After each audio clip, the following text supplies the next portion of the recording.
सुनसान सड़क पर रात के समय राज्यवर्धन अपनी पूरी ताकत के साथ भागे जा रहा था। उसके शरीर पर कई जगह चोट के निशान थे। उसके मुंह से खून लगातार निकल रहा था। उसके कपड़े जगह जगह से फटे हुए थे। उसे देखकर ऐसा लग रहा था कि उसकी किसी से लड़ाई हुई है और वो अपनी जान बचाकर भागे जा रहा था। राज्यवर्धन भागते भागते पीछे की ओर भी देख रहा था, लेकिन दूर दूर तक कोई नजर नहीं आ रहा था।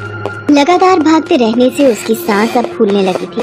फिर भी वो भागे जा रहा था। अचानक उसका पैर सामने रखे एक बड़े से पत्थर से टकरा गया और वो चीख मारते हुए सड़क पर गिर पड़ा और उसका सिर सड़क से जा लगा।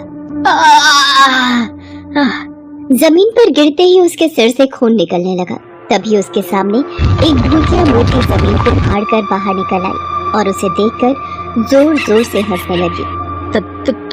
तुम यहाँ कहाँ तक भागोगे राज्यवर्धन, और कब तक भागोगे? मौत तुम्हें खींचकर अपने मुंह में ले ही जाएगी।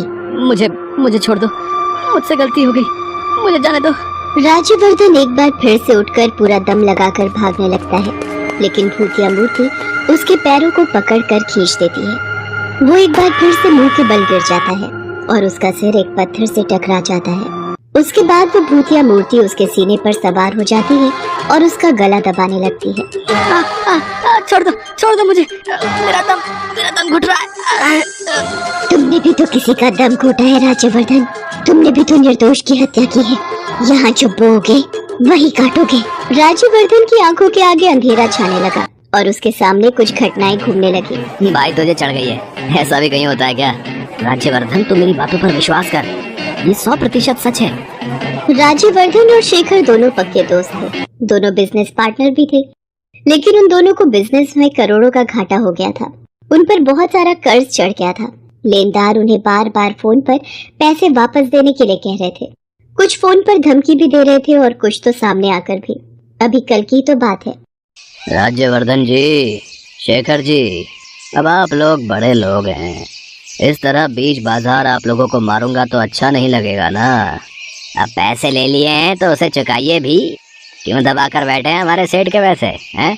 देखो, ये तुम लोग ठीक नहीं कर रहे हो। पहले भी तुम्हारे सेठ के साथ हमारा लेन देन हुआ है। करोड़ों रुपए उन्होंने दिए तो हमने वापस भी किए हैं। हम कहाँ इस बात से इनकार कर रहे हैं कि आपने दिए नहीं हैं। आपने दिए हैं, तभी तो आप लोगों की सांसें अभी तक चल रही हैं। और अगर आप ये चाहते हैं कि ये सांसें हमेशा चलती रहें, तो इस महीने की 30 तारीख को पूरे 3 करोड़ रुपए लेकर हमारे सेठ के पास पहुंच जाइएगा। नहीं तो आपको पता ही है ना कि हम कितने शरीफ लोग हैं। राज्यवर्धन और शेखर बहुत परेशान थे और उस दिन रेस्टोरेंट में शेखर ने राज्यवर्धन को जो बात बताई, उसे सुन राज्यवर्धन को पहले तो विश्वास नहीं हुआ। लेकिन जब शेखर ने कहा कि एक नहीं, पूरे 100 करोड़ का खजाना है वो, तो फिर तुम इस्तेमाल क्यों नहीं करते उसका? है यार, हम लोग कितनी मुसीबत में हैं, तुम्हें पता है ना?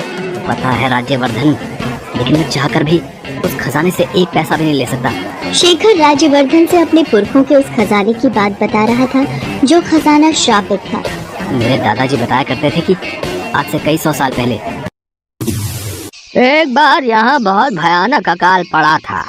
लोग अनाज के अभाव में मर रहे थे, लेकिन हम लोगों के पास बहुत सारा अनाज और सोना था। लेकिन हमने किसी की मदद नहीं की, जिससे गुस्सा होकर वन देवी ने श्राप दे दिया। तुम लोगों के पास इतना सारा धन और अनाज रहने पर भी तुमने जरूरतमंदों की मदद नहीं की।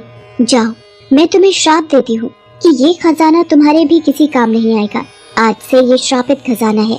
इसका उपयोग तुम लोग या तुम्हारी आने वाली पीढ़ी कभी नहीं कर सकेगी। वन देवी के श्राप का असर हुआ।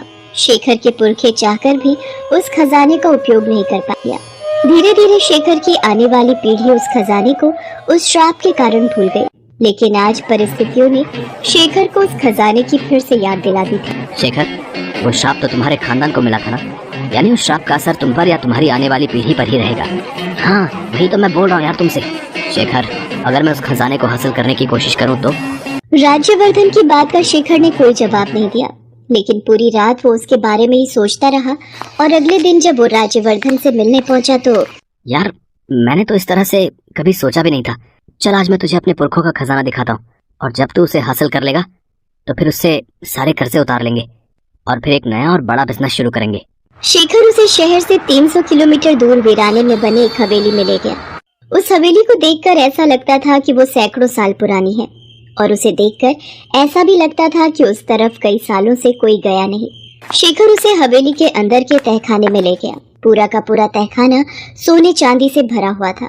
वहाँ पर एक बहुत बड़ी मूर्ति भी थी। राज्यवर्धन ने जब उस खजाने को देखा तो उसका मुंह खुला का खुला रह गया। ओह माय गॉड, ये सब असली है शेखर? 100% असली। चलो अब जल्दी से इसे समेटो, फिर इसे गाड़ी की डिक्की में भरकर निकालते हैं यहाँ से। लेकिन उस खजाने को देखकर राज्यवर्धन की आंखों में लालच आ गया और वो मन ही मन सोचने लगा, ये सारा का सारा खजाना मेरा है। इसे पाकर मैं सारी जिंदगी ऐश कर सकता हूँ। मुझे कुछ भी करने की जरूरत नहीं होगी। मैं इसे किसी के साथ शेयर नहीं कर सकता, चाहे इसके लिए मुझे किसी भी हद तक जाना पड़े। बस लालच के उस शैतान ने बरसों पुरानी दोस्ती का खून करने का सोच लिया और राज्यवर्धन शेखर का गला घोटने लगा। ये तुम क्या कर रहे हो राज्यवर्धन? तुम मेरे दोस्त हो। दोस्त, बाप बड़ा ना भैया, सबसे बड़ा रुपया। ये कहकर वो और भी जोर से शेखर का गला दबाने लगा। राज्यवर्धन, याद रख, ये खजाना शापित है। हमारे पुरखों ने एक गलती की थी जिसका खामियाजा अब तक भुगतना पड़ रहा है। तू वो गलती मत कर। लेकिन राज्यवर्धन ने उसकी एक न सुनी और गला दबाकर उसे मार दिया। लेकिन मरने के साथ ही उसकी आत्मा उसकी मूर्ति में प्रवेश कर गई और उसे खींचकर एक तमाचा मारा। फिर मूर्ति जोर जोर से हंसने लगी। अरे ये मूर्ति कैसे हंसने लगी? राज्यवर्धन, मैं शेखर हूँ। शेखर, तूने दोस्त के साथ दगा किया है, उसके विश्वास का गला घोटा है। अब तू नहीं बचेगा। उस मूर्ति ने उस पर हमला कर दिया, उसके कपड़े फाड़ दिए। राज्यवर्धन पूरी ताकत लगाकर उस मूर्ति से पीछा छुड़ाकर सड़क पर भागने लगा।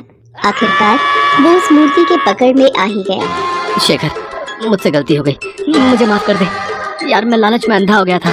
मुझे नहीं चाहिए ये खजाना, नहीं चाहिए।